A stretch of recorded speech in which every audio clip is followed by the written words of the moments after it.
Welcome to VINTed with Scout Driscoll.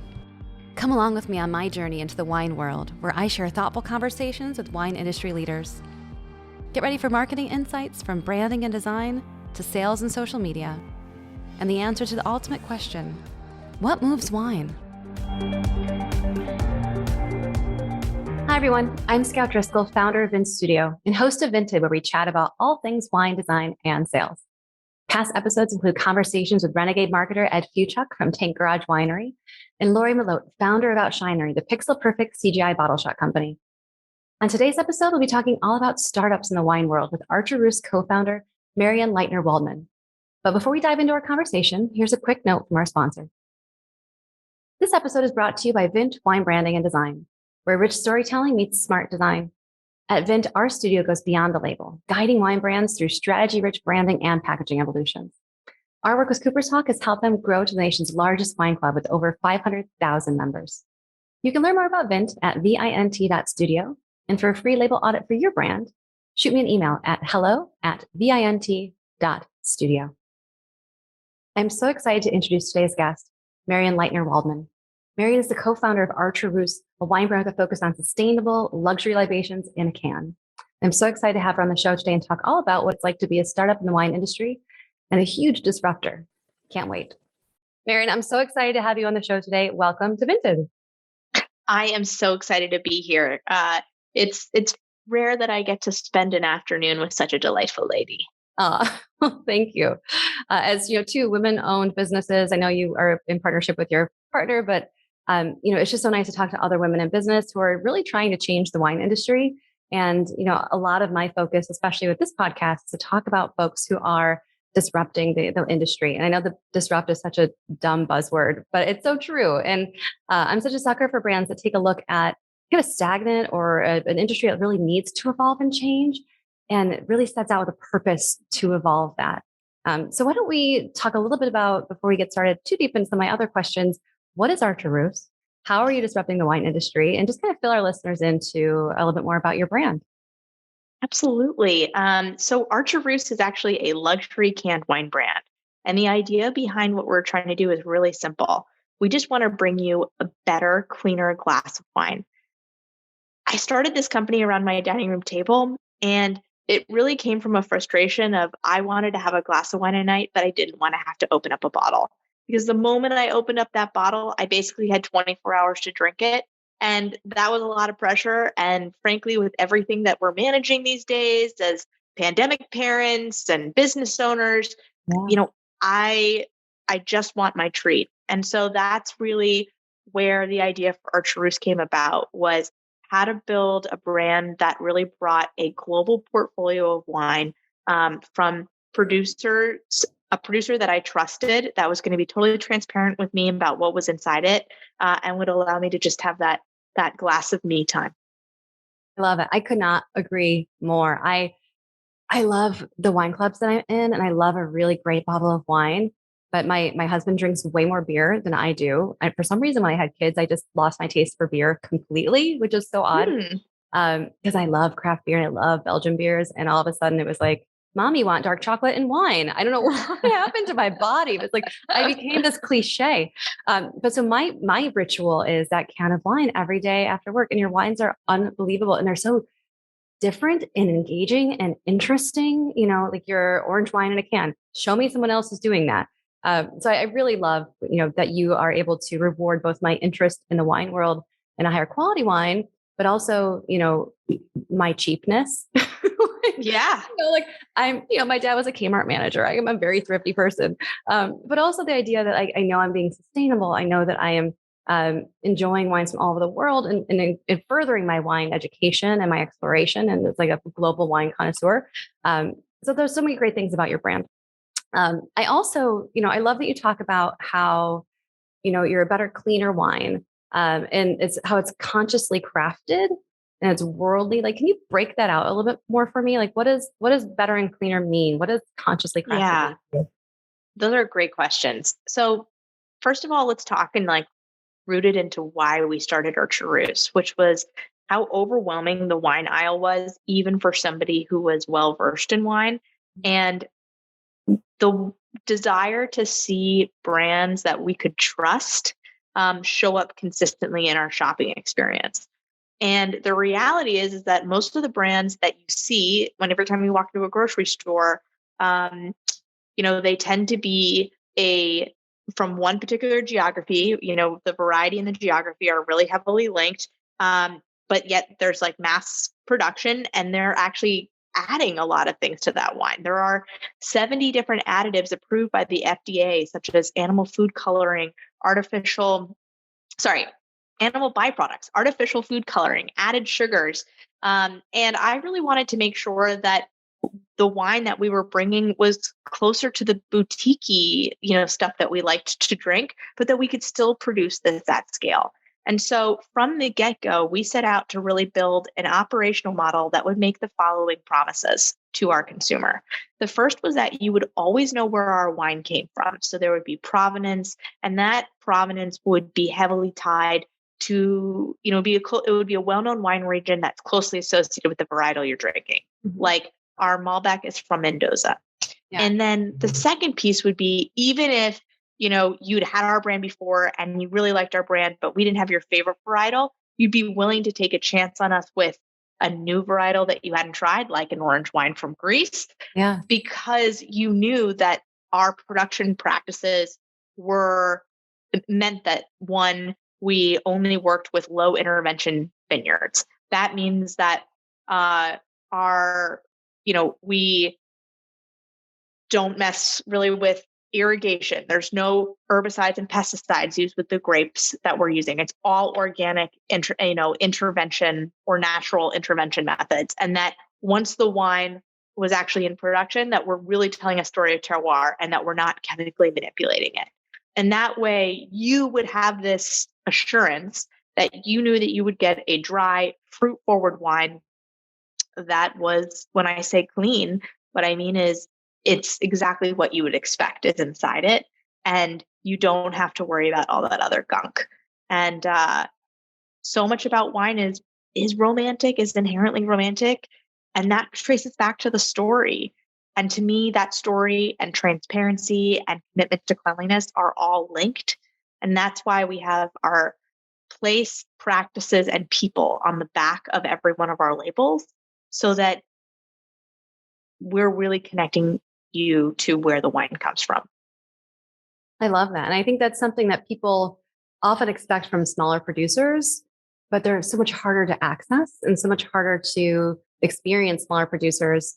Unless you're kind of in that region or you take a trip or you meet someone who knows someone. Like, the fact that this is a grocery brand is so awesome, that you're able to not only, bring these different varietals to people at grocery stores, but also you're able to help the winemakers where they are, and that you're working with these collaborators and you have these connections with the winemakers all over the world, bring that story. That's the dream. Yeah. And I have to say, like, I really ask people to be on the podcast who I completely fangirl over as a designer. And I'm just obsessed with your brand and your brand storytelling. I feel like there's such a great clarity in terms of all of the pieces that we talked about. I mean, when I look at your brand, I see transparency, I see curiosity, I see wanderlust, sustainability, feminism. It's so disruptive. There's terroir. Like, there's just so much that is abundantly clear. And you guys, really kudos for your packaging, your naming, your brand story.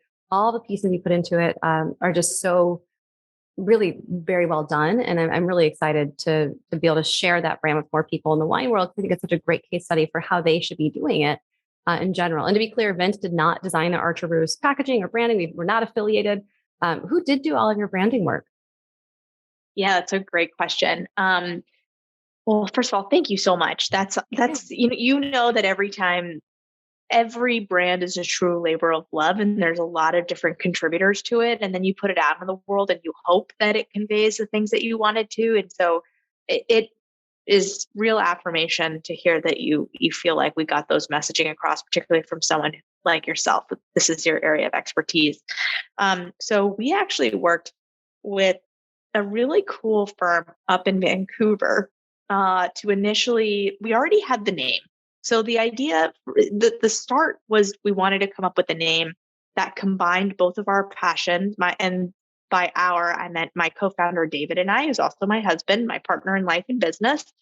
And we wanted to create a character who would essentially be this like whimsical kind of time travel or like, timeless badass who would travel the world and connect all of the different wine growing regions whose stories that we wanted to tell. And we wanted it to feel both of the moment, but also something that could have existed at any period of time. And so that's kind of why we opted for this, I would say almost a Victorian etching as our core logo. Now, the logo itself was actually designed by this great design firm up in Vancouver, which actually, I think they're both off doing other things now. But Jesse and JJ were amazing, and they put us in touch with this phenomenal artist who helped come up with the concept of this woman riding a moose. And the idea actually came from, there's that famous photo of Theodore Roosevelt riding a moose in Yellowstone. And we just thought it was so preposterous. And a key part of our brand strategy was that we wanted to create an icon that no matter if you couldn't remember our name, you would immediately identify the wine itself. And so that's kind of where that fun image came about, was a riff off of that.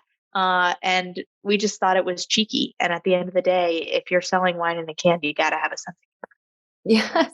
And for those of you listening on a streaming service and not watching the video on our website, take a look at the show notes, and I'll put some photos of Marian's packaging on there so you can take a look at it. It's really fun. It's got this like splash of color. There's a woman riding a moose, Archer Roose. Now, is she a real person or is she a fictitious character, or are you not telling?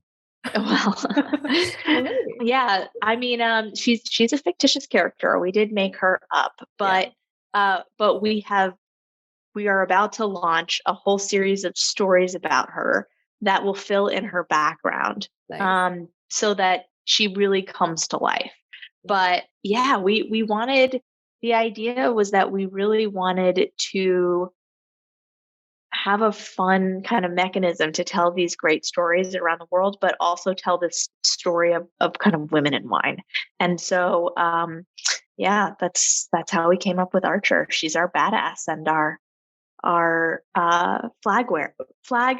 Our standard bearer. There you go. Excuse me. Yes. Standard bearess. Standard bearess. I think, so often we talk to wineries about how your brand story can be a lot more than about what's in the bottle. And it's not that it shouldn't be about what's in the bottle, but a lot of people are like, well, my family has owned this vineyard since 1800s and it's all about our legacy. And I'm like, yeah, but so has your neighbors and your other neighbors, and every other AVA in the world has that story. So I often encourage people to not be afraid to lean into a brand story that's more about concept and a feeling and a lifestyle and a culture or a zeitgeist than just what's in the actual bottle or the grapes or the process or terroir. And I love that you marry both in such a nice way. It's about quality of product, it's about the story of the people, but you're also wrapping it and shrouding it in this fun vibe and this fun lifestyle. It's memorable and playful. So that's what I really like about your brand. Last week, I talked to Ed Fuchuk over at Tank Garage Winery. They're in Calistoga, and they have, every single wine is a limited release. It's always a blend, and they consider every wine to be a record cover. And their label is about something like, one of them's about people who have foot fetishes. One of them's about, Ronald Reagan dressed as a cowboy wearing Kiss makeup. And it's all about counterculture, and it's just fun. And again, it's another brand that is so rich in brand story that is just broadening the attraction of people who aren't your typical wine drinkers to wine. And I was watching one of your talks, I think it was maybe the Boston talks, where you're talking about how like people, there's so many cool ideas of like craft beer and all these different craft like products and CPG that people are falling in love with, but there's not a lot of wineries leaning into that type of branding. And I really love that you're one of the people who, in my opinion, are doing it right and who are going to help move the sea change of younger wine drinkers, help, some of the attrition happening in the wine industry from the older generations, and just kind of shake things up. So kudos to you. Well, thank you. I think that what you're really talking to is a paradigm that needs to shift in wine. And it's interesting because craft beer got this early. They really understood this dynamic, and craft spirits did too, which was that we can't actually be supplier focused. We really have to be consumer focused. And that's because at the end of the day, we have to serve the people who are buying our products. Like we're a business, right? Yeah. And the best businesses, the best brands are the ones that wake up every day thinking about their consumer, how they can add value and resonate with them. Yes. And yet the wine industry has always been about romanticizing the winemaker, right? And like letting the winemaker decide what should be produced and all these other things. And then it then uses its power to push it on the distributor, who pushes it on the retailer, who pushes it on the end consumer. And I think that that's why we're seeing this attrition, is that the wine hasn't changed. And to your point, like if we're going to stop the attrition of the industry, we need to change that paradigm, put the consumer first, and not be afraid to take chances and to rethink the way that we're doing everything in the industry. Yeah, absolutely. And I think, some of that is also that people care more. I mean, people still care about what's in the can or what's in the bottle. Of course. Yeah, it's got to be good. They're caring less about the cult of celebrity behind that winemaker, or even the cult of celebrity of a certain AVA, and more about that overall brand experience. I think you guys are doing that very well. One of the things I think people, in terms of meeting your consumer where they are, I love how much you guys lean into sustainability, because that's clearly something that, most people care about, and certainly most young people care about.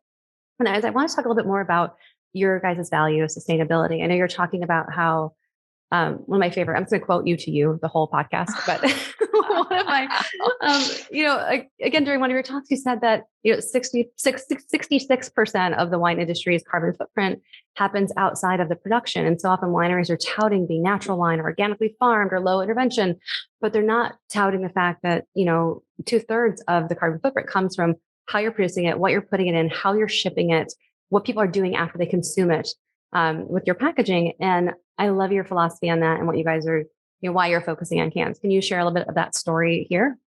You bet. So my background, and this is one of my the topics that I'm most passionate about, by the way. So I'm so excited to dig in. So my background is that before I got into the wine industry, I actually worked for the World Bank, which I know total and complete career change. But my background was in public-private partnerships because, and my job was essentially to like help the public sector learn from things that the private sector did well to kind of speed up change and innovation. And what I really took away from it, and by the way, I want to start by saying I believe in government, and I believe in government systems. And what I'm going to say next is going to sound a little anarchical, but that the markets do have the capability of moving faster to address challenges than often government systems, right? Just take a look at the logjam that we've got in DC right now. And so I care so much about sustainability because I want to breathe clean air, and I would like my grandchildren to live in, a world that looks somewhat like the one we live in currently. And I just have recognized that consumers have to be the ones that drive this change. And we have actually an inordinate amount of power to go out and demand companies behave better. And we do that with how we spend our dollars. And so rather than just like building a company and like donating some money to clean air movement, I really wanted us to think through the entire supply chain and the way that we were doing business so that we could be more thoughtful about our overall carbon footprint. And also just because climate change is an existential threat to the wine industry, that means that we needed to challenge everything about it. And so to your point, it does start with the way that the grapes are grown. And it's actually allowing our winemakers to be flexible according to the environment that they're growing their grapes in, or that they're partnering with our vintners to grow the grapes in, so that they can use sustainable wine growing methods in that particular environment. Because the needs of Casablanca, Chile are actually very different from Provence, France. And the second piece then is how we ship. So normally wine is packaged at point of production and then shipped. By shipping it in a flexi tank, we actually cut down on our carbon footprint by 70%. And believe it or not, one of the biggest contributing factors in terms of CO2 pollution is trucking. And so one of the things that we're really passionate about, so on the East Coast, this model worked really well. We would ship to the East Coast, package, and distribute along the East Coast. As we expand to the West Coast, we're eyeing setting up a second co-packing facility so that we can actually ship in bulk there, package on the West Coast, and then distribute to that half of the country in order to keep our emissions low. And then our decision to can rather than to use glass was exactly as you said. I mean, one, it's only 60% of glass is recycled.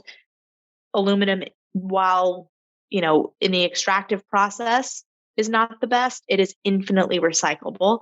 And 70% of all aluminum that's in circulation has been in circulation since the 1950s. Wow. So it is a great solution. And of course it has, subsequent effects where it's lighter. So it's easier to store, easier to pack. And that's why you see now massive industries like the airline industry with Delta's announcement just earlier this week say, hey, we're actually not going to do any glass on board. It's all going to be cans to lower our carbon footprint. And we're going to phase out plastic completely on board. So it just goes to show that all of these choices can compound to forcing industries to really have a reckoning. And that's awesome. And that you're showing that you can also do that with really high quality wine. And, I know you're talking at one point, you're like, yeah, raise your hand if you drink beer out of a can. And I was like, oh no, wine in a can. It's like literally half of the things we eat are out of cans. Get over it. And also with a can, like you can have that one glass instead of opening up the whole bottle. And I think that's so, for me personally, so critical, especially when, I don't live in a house with 4 college age girls, chugging wine. Like it's just me. It's Thursday. I just want to have one. It's in summer. I'm in the courtyard, hanging out with my neighbors. I just want that one can. I love totally.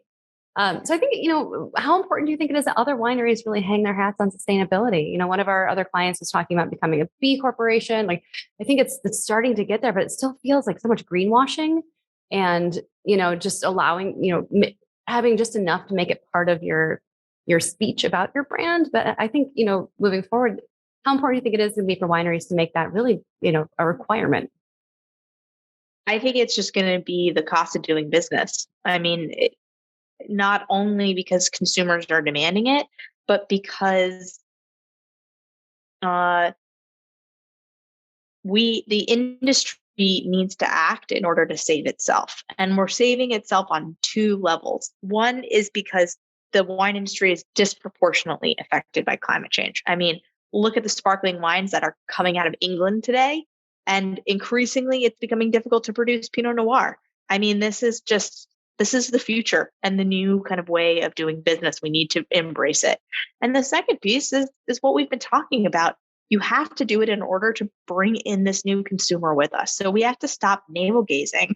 And it's just critical that as an industry, we band together and we stop this question about whether or not, good wine can come out of alternative packaging, and instead dedicate our efforts to saying, how do we keep elevating what to expect out of that packaging?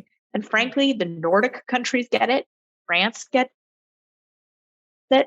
Australia's gotten it for a long time. This is kind of the next step in the revolution to really democratize fine wine. Yeah. And I think Americans are ready, especially younger Americans for sure. Yeah. All right. Can we talk about Elizabeth Banks? Of course. I'm obsessed with her. And I mean, she's the coolest. And I love your commercial with her. So for those of you listening who don't know everything in my brain, Elizabeth Banks is kind of the celebrity face of Archer Roose and actually co-owner, which I think is fascinating. And with your permission, Marian, I'll put the link to the video of your commercial with her on our page. It is hilarious. And is a perfect example of how you can use humor and blending. So anyway, I'll let people watch it for themselves, but talk to us a little bit more about, what it's like to have a celebrity partner? How did you meet Elizabeth? And how's it changed the dynamic of what you guys are doing at Archer Roose? Well, it's elevated it. I mean, we just have to be much more on our game, much more buttoned up. Listen, Elizabeth is really one of a handful of examples of women that have really taken charge of their career and is now kind of writing her own ticket in Hollywood. Obviously, she's gorgeous, and an awesome comedic talent, which is how she got her early success.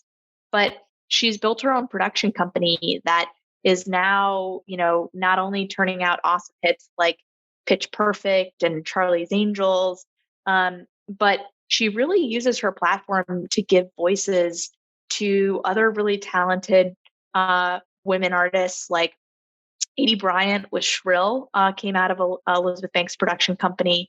And then, of course, she's a huge sexual health advocate. And if you haven't checked out on Audible her My Body, My podcast, like, do it. It's essential listening. I've learned so much about how to, she's really working to remove a lot of the stigma around tough topics around women's health, like periods, like that we don't talk about. Anyway, sorry, I didn't mean to fangirl so hard, but she is, this all kind of leads to like why we had to partner with her, is because Archer Roose is a badass adventurer and Elizabeth Banks is a badass. And we wanted her playing on our team. And so when we decided that we wanted to find a new way to reach consumers, a big piece of that was creating content where we leverage humor to change people's minds and to have them really consider canned wine seriously. And she was like the top of our list. And we, engaged her and sent her product, and she fell in love with the brand.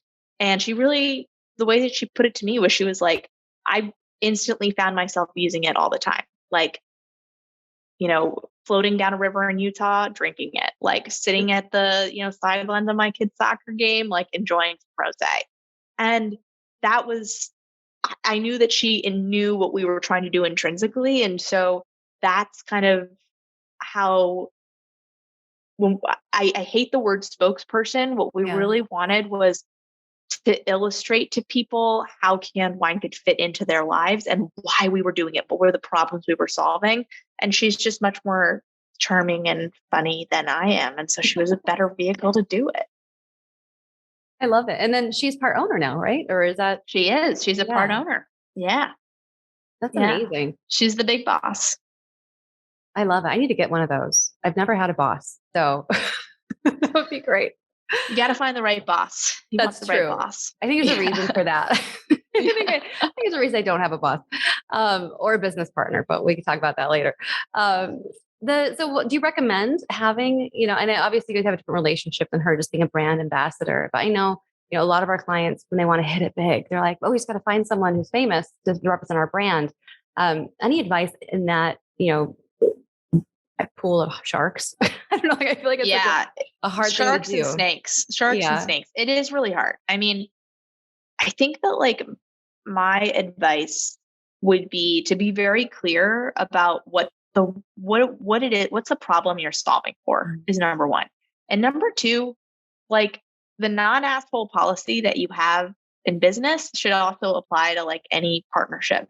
And so you really, I was really important to me was that I partnered with somebody with some professional maturity so that like they understood what they were signing up for. They understood it would take a lot of work, and they understood what it meant to succeed and to stay on the top of their game. And that's really what I feel like we found. And so my advice would really be as follows.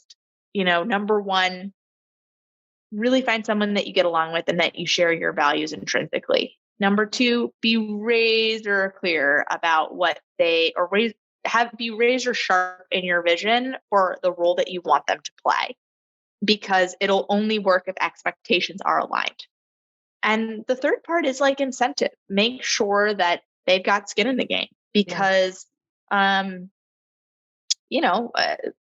company that you build is your baby, and you have to make sure. And if you are trying to recruit somebody who's at that level of their game, they're going to have a lot of competing things for their attention and time. And so you have to figure out how to really make it worth their while. Yeah. When you have skin in the game and you skin your knee, it hurts. It really hurts. It really hurts. That shared experience is so critical. Yeah. I've never worked with a brand that had a celebrity endorser or affiliate or whatever we want to call it.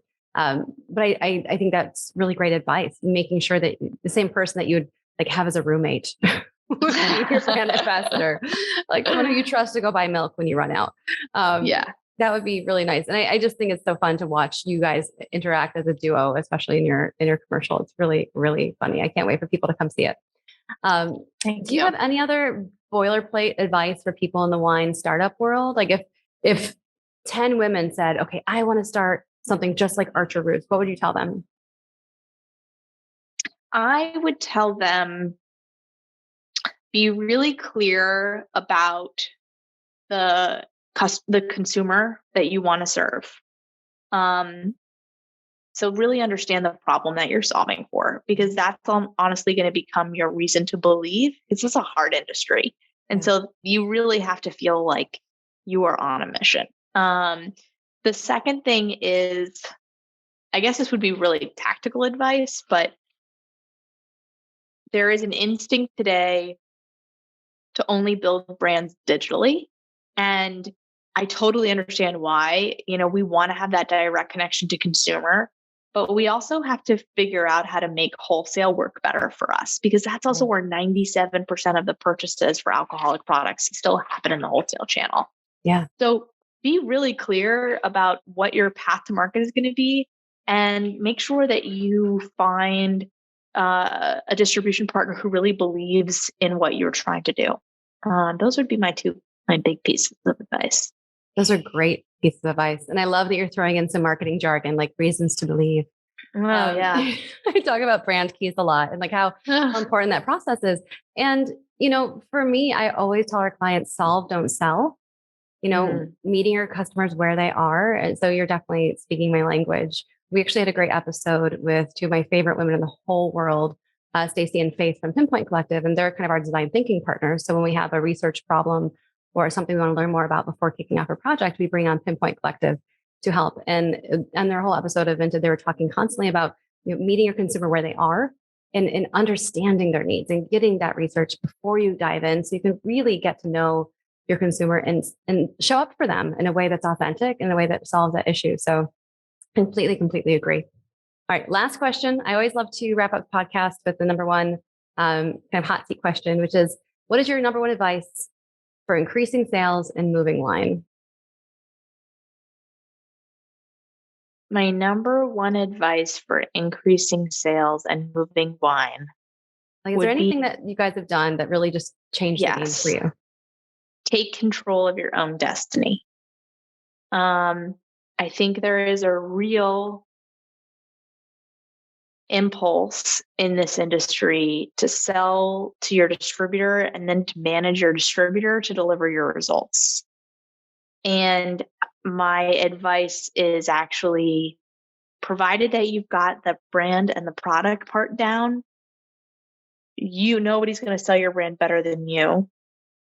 So think about how you can reach the most amount of distribution, meaning like new accounts possible, and attack that.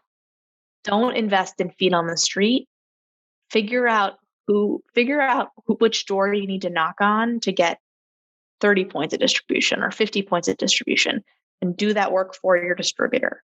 If you do that, they will see that you are bringing in them value, and they'll pay more attention to you inherently. I love that. And that's so hard to get that attention from distributors and to be that squeaky wheel when there's so many different products out there that they're competing against you, for sure. Yeah. Thank you so much. We've been talking to the amazing Marian Leitner-Waldman, who's the founder of Archer Roose. Marian, where can people learn more about you and about your products? Yeah, you can check us out at www.archerroose, that's ARCHERROOSE.com. or check us out on Instagram, Archer Roose Wines. We'd love to have you join the conversation. Awesome. Thank you so much for being on VINTed today. This is one of my best episodes today. I'm so glad. I think there's a lot of value for people who are listening. And for those of you checking us out, there's lots of episodes on our website at vint.studio. And I'm so excited to have you all listen to the show. Thanks for listening.